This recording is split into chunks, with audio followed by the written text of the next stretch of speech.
સુરતમાં ડાયમંડ ઉદ્યોગમાં ભાવ વધારા બાબતે હડતાલનો ઢોલ ટીપાયો છે। 30 માર્ચના રોજ હીરા ઉદ્યોગમાં પગાર અને ભાવ વધારાને લઈને હડતાલનું એલાન કરવામાં આવ્યું છે। ડાયમંડ વર્કર યુનિયન દ્વારા હડતાલનું એલાન કરવામાં આવ્યું છે। 30 માર્ચના રોજ કતારગામ દરવાજાથી રેલીનું આયોજન કરવામાં આવ્યું છે। સુરતના તમામ રત્ન કલાકારો હડતાલમાં જોડાય તેવી અપીલ કરવામાં આવી છે। રત્ન કલાકારોએ પણ હડતાલને સમર્થન આપ્યું હતું। રત્ન કલાકારે કહ્યું છે કે સરકારે આ બાબતે વિચાર કરવો જોઈએ। ડાયમંડ વર્કર યુનિયન દ્વારા પણ તમામ રત્ન કલાકારોને રેલીમાં જોડાવા અપીલ કરાઈ છે। રત્ન કલાકારોના હિતમાં સરકાર ઝડપથી નિર્ણય લે તેવી માંગણી કરાઈ છે। સાંભળો સાંભળો સાંભળો, હીરાના કારીગરો સાંભળો, હીરાના ભાવ વધારવા માટે હડતાલ પાડી છે। તો 30 તારીખે સવારે 9:30 વાગે કતારગામના દરવાજે હાજર થઈ જવાનું છે। સભી કારીગરને કોઈ કામે જવાનું નથી। 10 તારીખના રોજ અમે કલેક્ટર સાહેબને આવેદનપત્ર આપેલું। અમારી જે માંગણીઓ હતી કે રત્ન કલાકારોના મોંઘવારી મુજબ ભાવ વધવા જોઈએ, રત્ન કલાકારોને આર્થિક પેકેજ, રત્ન કલાકાર કલ્યાણ બોર્ડ અને આપઘાત કરતા રત્ન કલાકારોને પગાર પરિવારોને મદદ કરવામાં આવે। અમે 20 દિવસનું સરકારને સમય આપેલો હતો કે સરકાર 20 દિવસની અંદર વિચાર કરી રત્ન કલાકારોની મદદ કરે। ત્યારબાદ મુખ્યમંત્રી સાહેબને ઓલ ગુજરાત ડાયમંડ એસોસિએશનનું ડેલિગેશન એક મળવા ગયું હતું। મુખ્યમંત્રી સાહેબે પણ કીધું હતું કે 2 દિવસની અંદર રત્ન કલાકારોને મદદ કરવા માટેનો એક્શન પ્લાન ઘડાશે। ત્યારબાદ કલેક્ટર સાહેબને અમને બોલાવ્યા હતા, તમામ રિપોર્ટ સરકારને સબમિટ કરેલા છે, આ માહિતીઓ આપેલી છે। પરંતુ આજે 26 તારીખ છે, સરકાર તરફથી કોઈ જવાબ નથી। અમારે હડતાલ નહોતી પાડવી એટલા માટે અમે 20 દિવસનો સમય આપેલો હતો, એ પૂરતો છે।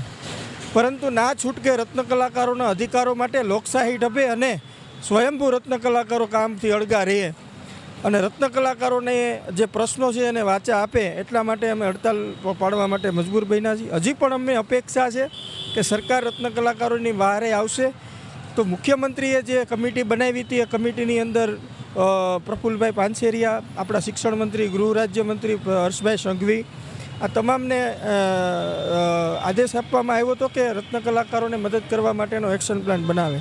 પરંતુ હજુ સુધી કઈ રીતે શું સરકાર કરી રહી છે એની કોઈ માહિતી નથી। અમારે હડતાલ ન પાડવી પડે એટલા માટે રત્ન કલાકારોને રોડ ઉપર ન આવવું પડે, સરકારને ધ્યાન રાખવું જોઈએ। તો વિનંતી કરું છું કે હજી આપણી પાસે સમય છે તો તાત્કાલિક રત્ન કલાકારોની મદદ કરવા માટે સરકાર જાહેરાત કરે, જેથી કરી ઇન્ડસ્ટ્રીની અંદર સુખ શાંતિ અને સમૃદ્ધિ જળવાઈ રહે। હડતાલ માટે તો કારીગરોને અત્યારે કોઈના ઘર ચલાવવા એ પોહાય એમ જ નથી।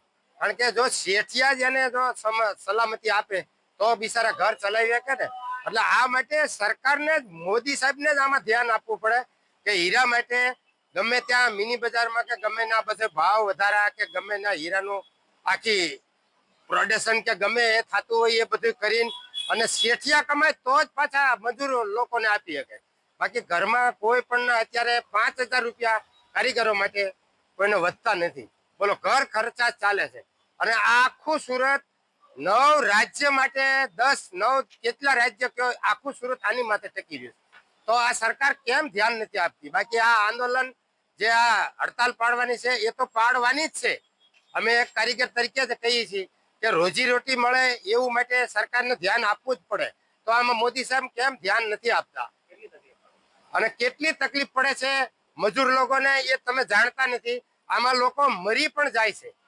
લ્યો, આમાં કેટલા માણસો મરી જાય છે સરકારને કઈ ખબર જ નથી કે કેટલા માણસો મરી જાય છે। કારણ કે કોઈને રોજી રોટી જ ન આપે તો કોઈ આત્મહત્યા કરીને બિચારા મરી જાય છે। એટલે આ માટે સરકારને ધ્યાન આપવું જ પડે। અને જો આ હીરા માટે તો હીરાનો ધંધો આખી દુનિયાનો પહેલો નંબરનો ધંધો છે। આ માટે સરકારે જ એને ધ્યાન આપે ને હીરા ઉદ્યોગને। શેઠિયા કમાય એટલે કારીગરને આપવાના જ છે। બાકી જો શેઠિયાને જ સપોર્ટ નથી આપતા સરકારને આમાં પૂરેપૂરું, હું તો કહું છું મોદી સાહેબ આમાં ધ્યાન ફરજિયાત એને મારી મંજૂરી કહેજો। હું હિંમતભાઈ, રાજકોટ જિલ્લાનો ગુંદાળા ગામનો છું, એને એટલી વિનંતી કરું છું કે સરકાર આમાં ધ્યાન આપે તો જ આ સુરતને, આજે સુરત તમને ખબર છે પહેલા હીરામાં ફર્સ્ટ નંબરનું કહેવાતું હતું, અત્યારે આજે કેટલી મંદી ચાલે છે ખબર છે તમને? કારીગરોને કોઈને હીરા શેઠિયાને પોસાતા પણ નથી। તો આ માટે સરકારને ધ્યાન આપવું જ પડે કે હીરા વેચાય તો ઈવડા ઈ પાછા બિચારા મજૂરને આપે। કાનાભાઈ મેર, દિવ્યાંગ ન્યૂઝ, સુરત।